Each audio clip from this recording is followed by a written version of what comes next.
నిర్మల్ జిల్లాలో 4 దశాబ్దాల చరిత్ర సొంతమైన కోతి దేవుడి జాతర మహోత్సవం శనివారం వైభవంగా జరిగింది. లక్ష్మణచంద మండలం పీచెర ధర్మారం గ్రామాల నడుమ వెలిసిన కోతి దేవుడు భక్తుల కోరికను తీర్చే దేవుడిగా ప్రసిద్ధి చెందింది. గ్రామంలోని కోతి మరణిస్తే దానిని సమాధి చేసి అనంతరం ఆలయం నిర్మించి ప్రతి ఏటా డిసెంబర్లో 2 రోజుల పాటు పెద్ద ఎత్తున జాతర నిర్వహించడం ఆనవాయితీగా వస్తుంది.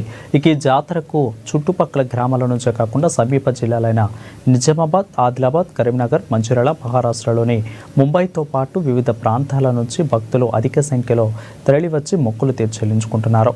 ఇక భక్తులకు ఎలాంటి అసౌకర్యాలు తలెత్తకుండా ఆలయ కమిటీ ఆధ్వర్యంలో అన్ని ఏర్పాట్లు చేశారు. ఇక అనంతరం పెద్ద ఎత్తున అన్నదానం చేపట్టారు. జాతరకు పోలీసులు పటిష్ట బందోబస్తును ఏర్పాటు చేశారు.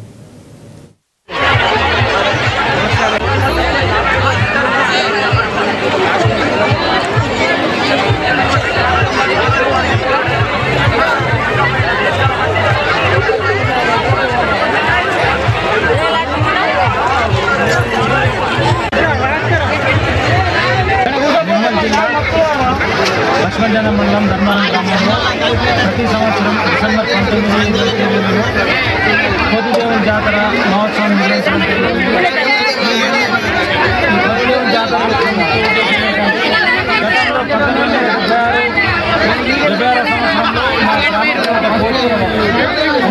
ఆ కోతి మా ఊరి ప్రజలతో మమేకమై ఉండడం వల్ల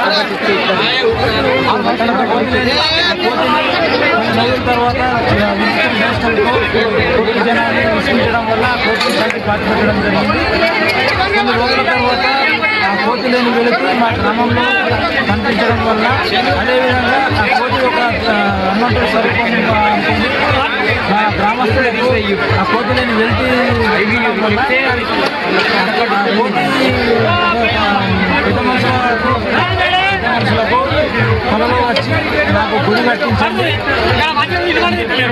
చెప్పినట్లు మా పూర్వీకులు చెప్తారు. అదేవిధంగా కోతి లేని వెళ్తే మా గ్రామస్తులందరికీ మందిరం నిర్మించడం జరిగింది. మందిరాన్ని నిర్మించిన తర్వాత ప్రతిరోజు